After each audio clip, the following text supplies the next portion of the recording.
Hola, ¿cómo están? Bienvenidos a una nueva visión semanal de los mercados internacionales en donde estaremos hablando del comportamiento de las bolsas, qué podemos esperar y preguntas y respuestas. Pero antes, invitarlos a unirse a nuestra plataforma. Tu futuro comienza hoy. Conoce la primera plataforma de planificación financiera de Chile. Crea tu cuenta gratis y obtén una gift card con 25.000 pesos para comprar alguno de nuestros cursos. El link está acá abajito en la descripción. Nueva semana de alzas para la bolsa norteamericana, es el cuento repetido. Toda la semana estamos registrando máximos históricos, en el caso del Standard & Poor's 500 y todos los índices bursátiles norteamericanos. Un buen comportamiento ha tenido este año, bastante sorprendente. Veremos más adelante cuáles son estas estadísticas que nos muestran este comportamiento y qué es lo que podría pasar de cara al futuro, pero todavía seguimos en buen pie. Un buen comportamiento para el Dow Jones, un 1,5% de alza. El Standard & Poor's 500 sube un 0,6% y el Nasdaq sube un 0,3%. El índice VIX sube levemente, pero la verdad que está bastante estable en las últimas semanas, niveles bastante bajos, y el Bitcoin cae cerca de un 3%, el petróleo WTI nuevamente empieza a asustar, a preocupar, sube un poquito más de un 3%, el oro cae un 0,6% y el cobre cae un 1,5%. Por ende, el tablero está mayoritariamente en verde la última semana, pero a diferencia de la semana anterior, en donde teníamos solamente al sector tecnológico en un fuerte verde y el resto bastante rojo, ahora se equilibran un poquito las cosas. Está mayoritariamente en verde el mercado, el tablero, y algunas acciones tecnológicas precisamente caen, como Apple, que cae un 3%, Nvidia, que cae un poquito más de un 2%.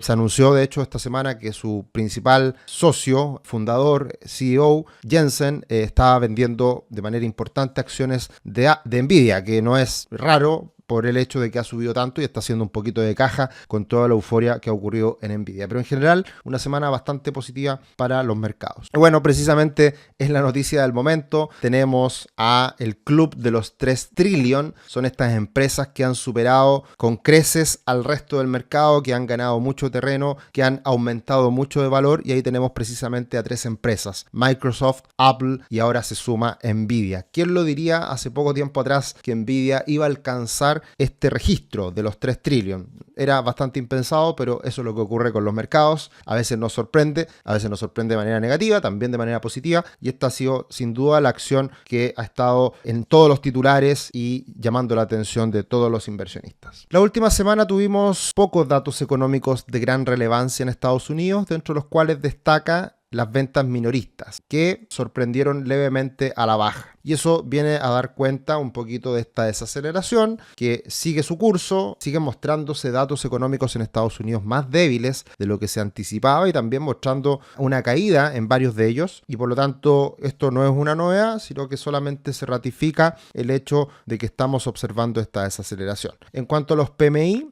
también se conocieron los de Estados Unidos y ahí, nuevamente, de dulce a gras, en este caso, los PMI, tanto manufactureros como de servicios, superan un poquito las estimaciones y esto finalmente se termina compensando. En Europa, la verdad que los datos salieron bastante negativos y puede ser también en respuesta a todo el periodo electoral y de incertidumbre política que se está viviendo en algunos países de Europa. Pero un dato muy importante en relación a las cifras que hemos ido conociendo en el último tiempo en Estados Unidos es este índice de sorpresas económicas que calcula por un lado el Citi, por otro lado Bloomberg, pero todas dicen un poquito más o menos lo mismo, que a medida que van saliendo los datos y estos datos son peores de lo esperado, se va generando una caída de este indicador que es el real con las expectativas. Y por lo tanto estamos viendo de hecho en este minuto, este indicador de Bloomberg, que estamos en niveles mínimos del 2018-2019. Más adelante vamos a ver alguna comparación interesante, pero a tenerlo en cuenta de que los datos en el último tiempo en Estados Unidos han estado saliendo algo más débiles. Pero en esta última semana no hay grandes cambios en las expectativas, en las probabilidades de la próxima decisión de tasas por parte de la Fed. Para el 31 de julio estamos bastante parecidos. La semana pasada estábamos con un 88% de probabilidades de mantención de tasa, ahora estamos con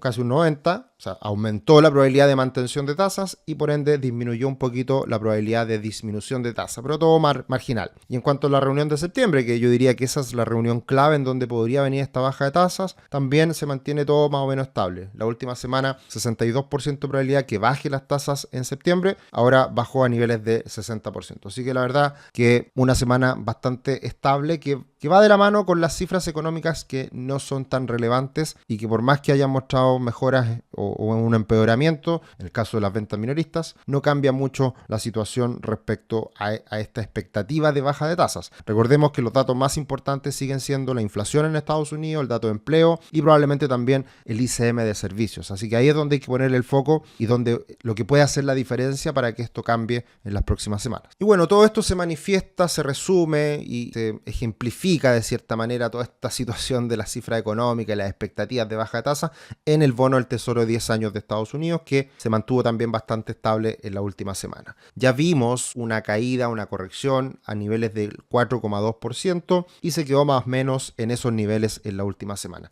Pero algo importante a tener en consideración respecto al dato que veíamos antes de este indicador de expectativa económica, de sorpresa económica de Bloomberg, acá tenemos el dato que más sigue la gente, que es el dato del Citi, que es parecido, pero este lo hace el Citi, y acá podemos ver la correlación que ha tenido este indicador de sorpresa económica con el bono del Tesoro, con los yields, con la tasa de los bonos del Tesoro de 10 años. Y ahí podemos ver que las cifras económicas se han deteriorado, o sea, las sorpresas, pero el yield no ha caído. Y eso se tiene que corregir en algún momento. Si miramos hacia atrás, y hay una data de los últimos 2-3 años, vemos que están bastante correlacionados el comportamiento de ambos indicadores. Entonces lo que uno podría pensar es que caiga finalmente la tasa del bono del Tesoro de 10 años y se ajuste a este indicador de sorpresa económica, o lo otro es que pase un poco de los dos, que suba un poquito el indicador de sorpresa y que caiga también un poquito el yield. Pero lo que sí tiene que ocurrir muy probablemente es que caiga el yield, porque evidentemente la situación económica en Estados Unidos está más débil, más deteriorada en el último tiempo. ¿Y cuáles son los principales riesgos, las principales preocupaciones del mercado? Acá vemos esta tabla que hace todos los meses Bank of America y vemos cómo la alta inflación disminuyó considerablemente en el último mes de junio. Y lo que empieza a aumentar como preocupación, como riesgo, son los problemas geopolíticos que han estado ahí presentes durante todo el año prácticamente, y también comienza a aumentar la preocupación, el riesgo sobre la elección de Estados Unidos. Nos acercamos a la segunda mitad del año y evidentemente en el tercer trimestre del año todo se va a jugar en torno a las elecciones de Estados Unidos, y eso va a ser sin duda algo muy importante. Más abajito, el hard landing en la economía, esta desaceleración que todos estamos esperando hace tanto tiempo, y algún riesgo sistémico de crédito, una crisis de crédito de manera sistémica que podría impactar. Una burbuja de ahí se incorpora dentro de los riesgos, pero está en una situación bastante pequeña, bajita. Y eso es porque Nvidia, si bien ha subido una enormidad, está respaldado de altos ingresos y buenas utilidades. Así que por eso es que no es una burbuja propiamente tal, pero de todas formas aparece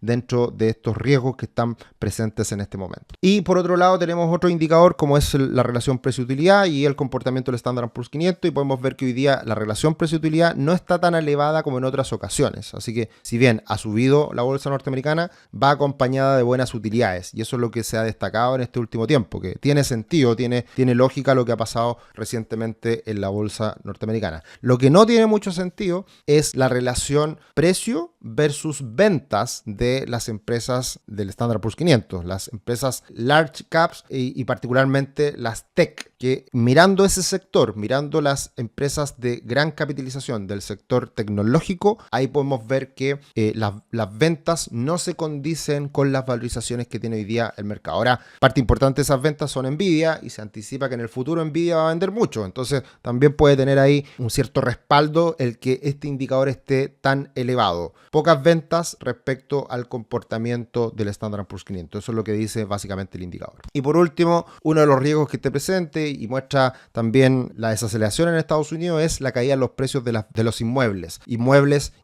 multifamily, que son propiedades que utilizan las personas común y corriente, los hogares norteamericanos. Y ahí vemos que ha caído los precios un 18%, y eso da cuenta de la desaceleración económica que hemos visto en el último tiempo a raíz de las altas tasas de interés, en donde las personas, al igual que en todo el mundo, les cuesta más hoy en día comprar una propiedad.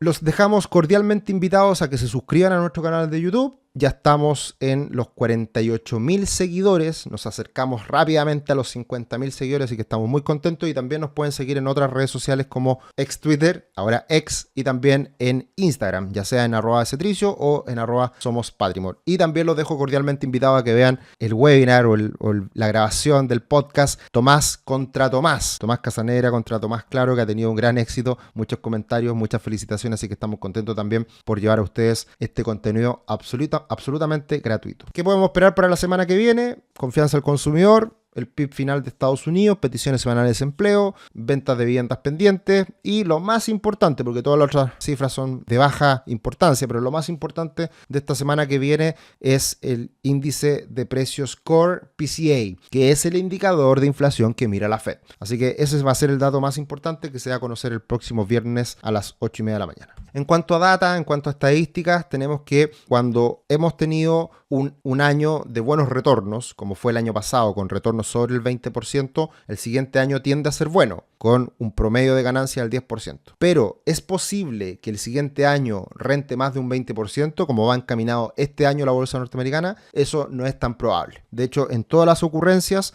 solamente en 4 oportunidades esto ha sido posible. Así que hay que ser optimistas para este año, sí, pero no tanto como para rentar más de un 20%. Así que estamos hoy día ya pisando un terreno complejo porque ha subido mucho la bolsa y podría corregir. De hecho, este gráfico lo muestra de buena manera, en donde este año, respecto a un año electoral como es el actual, tenemos una desviación importante en el rendimiento con un alza muy significativa. Entonces podríamos ver una caída, una corrección, pero estamos en este periodo de tiempo en el mejor momento del año, en donde debería seguir dándose una recuperación importante en estos meses y hacia final del año también. Así que veremos qué es lo que termina ocurriendo en las próximas sesiones. Y acá está el detalle de lo que es este año en particular, que es la línea en verde, comparado con los años presidenciales y los años no presidenciales. Y de todas formas, en ambas situaciones estamos sobre el promedio histórico. Así que hay que tener ojo con una posible corrección en el corto plazo, aunque de todas formas la estadística avala que este año debería ser un buen año para la bolsa norteamericana. Y finalmente, algunas señales de preocupación. Ha caído fuertemente la caja por parte de los inversionistas, y cuando eso ha ocurrido históricamente es porque ya está muy sobrevalorado, muy sobrecomprado el mercado. Entonces, si hay poca caja, ya no queda tanta caja para comprar acciones. Así que eso puede ser una señal contraria. Y esta semana no tenemos preguntas, la verdad que había solamente un comentario, muchas gracias, así que desde ya los dejo invitados a que puedan hacer sus comentarios, a que puedan hacer sus preguntas, para que la próxima semana, por supuesto, como todas las semanas, podamos responder algunas preguntas de ustedes. Un abrazo grande, nos encontramos en otro video, que estén bien, chao chao.